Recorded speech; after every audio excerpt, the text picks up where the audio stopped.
12. februārī 1. klases skolēniem apritēja 100 dienas skolā, un viņi sagaidīja pilnu dienu ar uzdevumiem, spēlēm un daudziem smaidiem.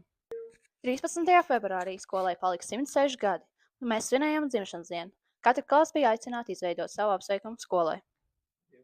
Valentīna dienā mūsu skolēni bija aicināti vērot mīlestību, padaloties Valentīna dienas pastā. No 9. līdz 12. februārim viņiem bija iespēja kādam uzrakstīt foršu vēstuli.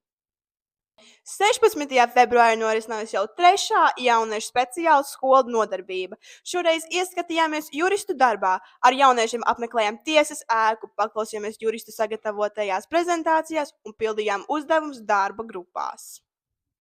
27. februārī norisinājās tradicionālais 12. klašu pasākums žetonu vakars, kur jaunieši izpildot izaicinājumus iegūst savus žetonu gredzenus.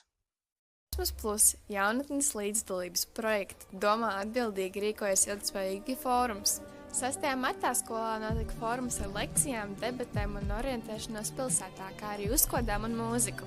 Jauno speciālistu skola. 17. martā mēs arī viesojāmies pie turisma speciālistiem un iepazinām viņu darbu un veidojām orientēšanās pasākumus Kuldīgai.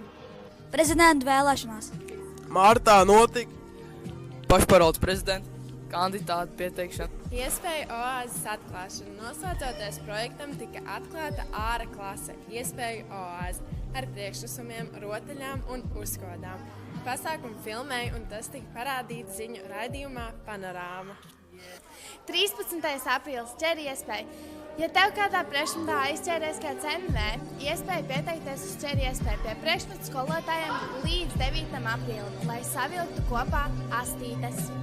30. aprīlī ņem līdzi skaidru naudu, jo skolā notiks SMU tirdziņš 1. stāvā, 1. un 2. garajā starpbrīdī, kur būs iespējams iegādāties mūsu skolas skolēnu mācību uzņēmumu produktus.